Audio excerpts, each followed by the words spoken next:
विधान परिषदेच्या निवडणुकीचा निकाल हा अनपेक्षित आहेच. त्याचबरोबर आघाडीचे एक उमेदवार निवडणुकीमध्ये पराभूत झाले, त्याची थोडीशी खंत आहे. त्यासाठी आघाडीच्या तिन्ही पक्षांनी एकत्रित बसून चिंतन करणं आवश्यक आहे. कारण आपल्याकडे मेजॉरिटी असताना एक 3 मतं आपला फक्त कमी पडत होते 3 लोक निवडण्यासाठी. हे 3 मतं सहज मिळवता आले असते, मिळायला पाहिजे होते. पण मला असं वाटतं की एकत्रितपणानं तिन्ही घटक पक्ष एकत्रित बसून जर चर्चा केली असती तर मला असं वाटतं की ते तिन्ही लोक आपले निवडून आले असते. ठीक आहे, भविष्य काळामध्ये सुद्धा या राज्यामध्ये आघाडीची गरज आहे, शिवसेनेची गरज आहे, राष्ट्रवादीची गरज आहे, काँग्रेस पक्षाची तर जरूर गरज आहे. कारण आपल्याला काँग्रेस पक्षाला लोकसभेमध्ये सर्वात जास्त जागा मिळाल्या, 15 जागा आपल्याला मिळाल्या, बाकी कुठल्याच पक्षाला मिळाल्या नाहीत.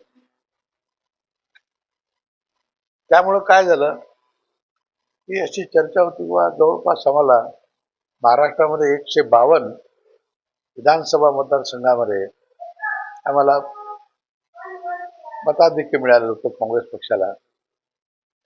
त्यामुळं 152 मतदारसंघामध्ये जर मिळालं तर आमची विधानसभा सहज आम्ही जिंकू शकू अशा प्रकारची भावना सहजासहजी आमच्या घटक पक्षामध्ये निर्माण होणं काही चुकीचं नाही, मी तुम्हाला सांगतो.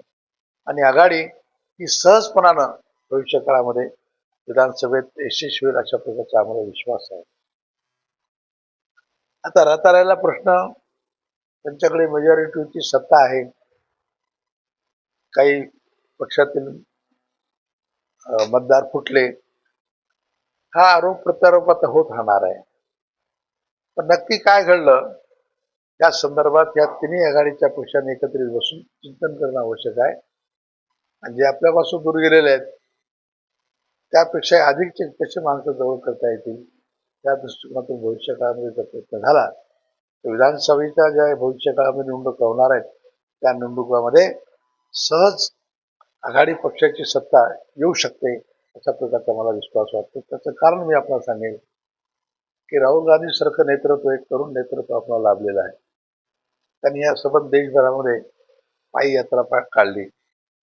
पायी यात्रा काढून सुखदुःख समजावून घेतले समाजाचे, आणि त्या सुखदुःखातून त्यांनी जो अजेंडा तयार केला किंवा त्याच्याबरोबर त्यांनी ज्याला आपण म्हणतो जाहीरनामा, तो जनतेला उपयुक्त अशा प्रकारचा जाहीरनामा तयार केला आहे. आणि त्या जाहीरनाम्याची जर अंमलबजावणी करायचं आम्ही ठरवलं तर काँग्रेस पक्ष हा सर्वात जास्तीचा पक्ष आणि जास्तीची संख्या निवडून आणण्यामध्ये सहज प्रावीण्य प्राप्त करू शकेल अशा प्रकारचा मला विश्वास आहे.